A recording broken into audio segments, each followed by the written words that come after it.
Volvo, Lotus, and Polestar are all owned by one man. Not a Swede, not a Brit, not a German.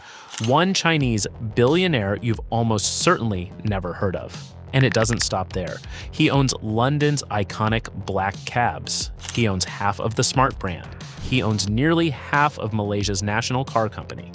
And the single largest shareholder of Mercedes-Benz, the German company that literally invented the automobile, isn't German either. It's the same man. Here's the part that should genuinely stop you cold. He built this entire empire in just 15 years, and he did it so quietly that most people driving these exact cars right now have no idea whose empire they're part of. This wasn't hidden in some secret vault, it was hidden in plain sight. Inside stock filings nobody reads and boardrooms nobody watches. So how did a man nobody took seriously quietly buy up half of Europe's automotive heritage without a single headline? Why has almost nobody ever heard his name? And why, after 15 years of buying everything, is he suddenly starting to sell it all back? His name is Li Shufu, and what he built, and what he's now quietly taking apart, is the biggest secret in the car industry. The man. Nobody took seriously. Born the son of a farmer in 1963 near Taizhou, Li Shufu didn't start with cars. In 1984, he was melting down scrap appliances for parts, building refrigerators under the brand name Arctic. When the government started issuing official refrigerator licenses in 1989, Li's company wasn't one of the lucky ones. The business he'd spent 5 years building was locked out by a bureaucrat's pen. That would have ended most people. It didn't end him. He pivoted to motorcycles in 1994 after a mangled bike came into his workshop for repair, and he realized, staring at the wreck, how mechanically simple the thing actually was underneath. The motorcycle business took off. By the mid-1990s, Li was already dreaming past two wheels. Then came something far more audacious. In 1996, Li bought 2 used Mercedes-Benz sedans, not to drive them, to take them apart piece by piece, then combine what he learned with a red flag chassis to build the Geely No. 1. Critics laughed. Li answered with a line historians still quote, "Making a car is not hard. It is just 4 wheels and 2 couches." That original, disassembled Mercedes sat abandoned in a Taizhou factory hall for over a decade, rusting, forgotten. In 2009, a Chinese state television crew found it decaying in the corner of the same company that would eventually become one of the largest shareholders of the car's original manufacturer. Nobody could have written that irony on purpose. And here's the moment that explains everything about why nobody in the West saw the next 15 years coming. In 2007, Li sent Ford an official letter through a hired PR agency, politely asking if they'd sell Volvo. Ford never replied. In 2008, he cornered Ford's CFO in person at the Detroit Auto Show. The answer, "We'll let you know." That single humiliation, an ignored letter, a shrug from Detroit, is the reason almost nothing that happened over the next 15 years was ever announced with a press conference. Li learned early that being taken seriously and being noticed were 2 completely different problems. Why you've never heard his name. If this empire is real, why isn't Li Shufu a household name like Musk or Bezos? The answer isn't luck, it's the entire business model. Researchers studying Geely's Volvo acquisition found something telling. Western media coverage of Chinese companies buying foreign brands is measurably more negative than coverage of any other nationality doing the identical deal. A Japanese company buys an American icon, business story. A Chinese company does the same thing, security story. Li Shufu understood that risk before almost anyone else in Chinese business did, so he built his entire playbook around one rule that mattered more than all the others combined. Never let the brand look Chinese. Not the factories, not the signage, not the annual report, not even the accent of the person answering customer service calls. That's why Volvo kept its Swedish factories and Gothenburg headquarters untouched. That's why Lotus still says Hethel, Norfolk on the paperwork, not Ningbo.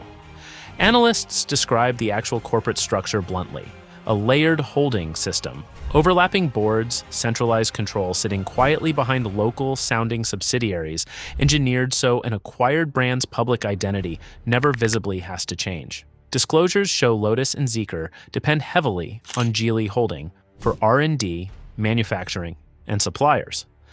A dependence deliberately obscured by the fact that each acquired brand keeps its own name, its own legacy factories, sometimes even its own dealership network, exactly as it looked the day before the sale closed. And it worked exactly as designed. Volvo's operating profit jumped 66% in 2016 alone, the same year Western headlines were still questioning Chinese ownership. Consumers weren't reading those headlines. They were reading the badge on the hood, the same badge that had said Swedish safety since before most of them were born, and nothing else. The company, hiding in plain sight, had made itself genuinely, deliberately invisible. The empire you've been driving without knowing it. So let's stop talking in abstractions and make this uncomfortably concrete. If you or your family drives a Volvo, that's Geely. Admired a Polestar at a stoplight? Geely. Ridden a London black cab? Geely. Own a Lotus, the same badge that chased 007 through the ocean in The Spy Who Loved Me? That engineering pedigree now answers to Hangzhou, not Norfolk. And here's the detail that should genuinely surprise you. The single largest individual shareholder standing behind Mercedes-Benz, the inventor of the automobile itself, isn't a German bank or the German government. It's the same man who once needed 2 junkyard Mercedes sedans just to learn how a real transmission worked. Think about that. The student became the largest shareholder of the teacher, and nobody held a press conference to announce it. Do the full math, and the reach gets even harder to believe. Zeekr, Geely's own premium EV brand, moved to 100% ownership in 2025. Lynk & Co. split 50% Geely, 30% Volvo, meaning Geely controls it 2 different ways at once. Proton, Malaysia's national car company sharing its boardroom with Hangzhou. Smart, a genuine 50-50 partnership with the very company Li is now the largest shareholder of. Add it up, and Zhejiang Geely Holding sells over 4.1 million vehicles a year across the empire. One of the largest automotive groups on the planet by volume, and China's single largest privately owned automaker. Full stop. Not state-owned, not government-controlled the way SAIC or FAW technically are, a private company still majority-controlled by the same man once rejected for a refrigerator license. And the manufacturing footprint reaches further than most owners realize. The Polestar 3 luxury SUV, a Swedish-badged, Chinese-controlled electric vehicle, is partly built at Volvo's own plant in Ridgeville, South Carolina, a Geely-controlled product assembled on American soil under an American state's name, without most buyers ever connecting a single dot. The shopping spree nobody noticed once the Volvo playbook proved itself, Li never stopped running it. And once you line the deals up year by year, the scale stops being impressive and starts being almost unsettling. It started with that $1.8 billion for all of Volvo in 2010. 3 years later, he quietly rescued the maker of London's black cabs from collapse. In 2017, he took 51% of Lotus, building to full ownership by 2022. And in that same window, spun Polestar out as its own brand, eventually controlling 69 to 80% of a company trading on the NASDAQ, right under American investors' noses. Then came the deal that should have set off alarms. In 2018, Li built a 9.7% stake in Daimler, the parent of Mercedes-Benz, through derivative structures specifically engineered to stay invisible until it was too late to stop. No board seat, no announcement. Just the single largest shareholder position in the company that invented the car, larger than Kuwait, larger than Renault and Nissan combined. By the time anyone in Stuttgart understood what had happened, the seat was already taken. He wasn't finished. A smart joint venture with Daimler in 2019. A stake in Aston Martin, James Bond's own car company, grabbed during an emergency fundraise in 2022, built towards 17%, third only to Lawrence Stroll's group and the Saudi government. Say the list out loud and it sounds made up. Volvo, London's taxis, Lotus, Polestar, the largest stake in Mercedes-Benz, Smart, Aston Martin, one man, 15 years. And almost none of it made front-page news, because each deal looked small on its own, filed quietly, structured deliberately to avoid the one headline this entire strategy existed to prevent. The takeover method. Nobody noticed. Notice the pattern hiding inside that list. It's the actual mechanism explaining how this happened without anyone sounding an alarm. Geely almost never buys a healthy company at full strength. Volvo in 2010 was a division Ford was desperate to offload during the financial crisis. Lotus was chronically underfunded. London's taxi maker was heading toward bankruptcy.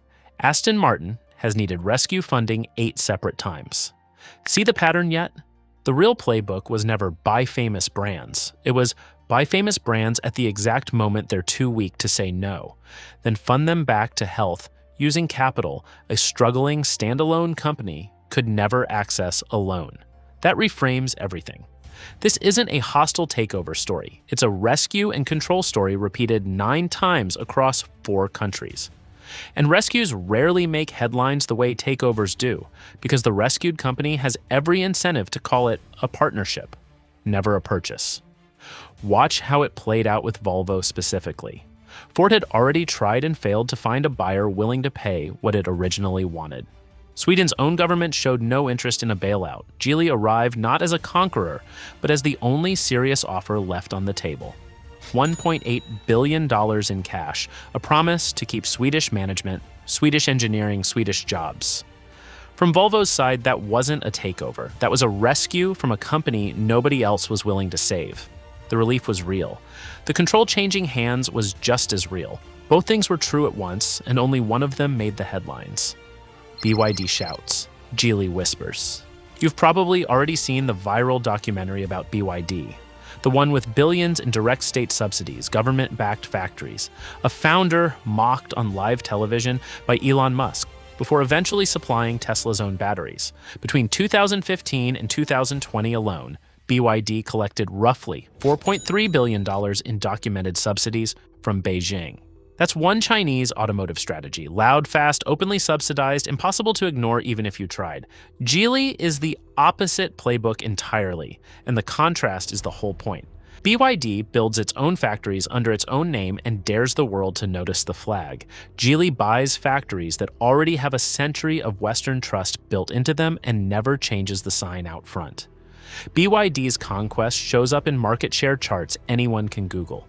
40% of Thailand's EV market in 18 months, 72% of Brazil's in a single year.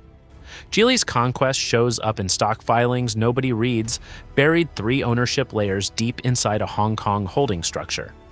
BYD wants headlines because headlines sell cars with a Chinese badge on the hood. Geely avoids headlines because the entire business model depends on the badge never mentioning China at all. Both strategies land at roughly the same destination: Chinese capital controlling a growing, permanent share of the global automotive industry. But one company wants you to see the takeover coming from a mile away. The other one is counting, quite literally, on you never checking the ownership tab of a Wikipedia page. 2 different weapons manufactured in 2 completely different provinces, aimed at exactly the same target. Everyone reading this sentence right now. Why he's suddenly selling pieces of it back. Here's the twist nobody saw coming from the most patient acquirer in the entire industry. After 15 years of buying almost everything in sight, why is Geely suddenly doing the exact opposite? It's the question the glowing magazine profiles never get around to answering. In 2025, Li stood at the Chongqing Auto Forum and said something extraordinary for a man who built an entire empire on quiet accumulation. The Chinese auto industry is currently putting on a false show of strength. Read that again. The single most successful private automotive empire builder in China stood on a stage and told his own industry the boom was partly an illusion. Days later, he personally stepped down as chairman of Zeekr, his own flagship EV brand, which was then pulled entirely off the New York Stock Exchange, taken private, away from the disclosure requirements and outside scrutiny that come with being public. Ask yourself why any company voluntarily gives up a US stock listing. The answer is almost never good news. Lynk & Co., once marketed as an independent brand with its own dealerships, was quietly absorbed into Zeekr days after that. Analysts now call this the Taizhou Declaration, a sweeping order to close, merge, suspend, or sell redundant pieces of an empire that expanded faster than any single organization could realistically manage. The numbers explain exactly why it became necessary. Several of the brands are bleeding cash simultaneously. Aston Martin has needed emergency rescue 8 separate times, and Geely has quietly trimmed its own stake there from a peak near 17% down to roughly 14%. pulling back rather than doubling down. Newer in-house brands are drowning in the same domestic EV price war that BYD started. The empire didn't stop growing because Li lost ambition. It stopped because the math finally caught up with the ambition. One more detail should change how you read absolutely everything in this video. Li personally owns roughly 82% of Geely Holding and also sits as an appointed member of China's political consultative conference, a body reporting directly to Beijing. One researchers say demands a level of political loyalty that raises real, unresolved questions about how genuinely private a private Chinese company at this scale can truly be. So when Li stands on a stage in Chongqing and announces that his own industry is faking its strength, that's not just one billionaire's personal opinion. Given who he answers to, it might be the closest thing to an official signal the outside world ever gets. The one he couldn't save. There's a quiet tragedy buried inside this whole story, and it says more about Li Shufu than any acquisition chart ever could. Of all the brands he collected, the one he seemed to love most wasn't Volvo, the crown jewel. It was Lotus, the tiny, stubborn, chronically broke British sports car maker that Colin Chapman built on the philosophy of simplify, then add lightness. Li was known for his genuine affection for classic British engineering.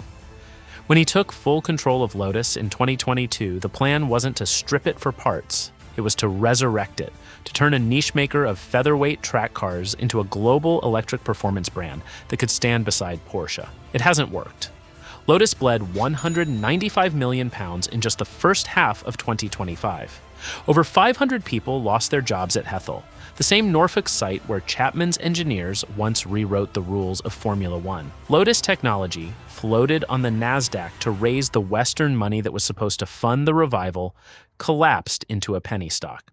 Here's what makes it sting. The strategy that worked so perfectly on Volvo, pour in capital, protect the identity, let the local engineers cook, needs one ingredient to work: time and a market willing to wait.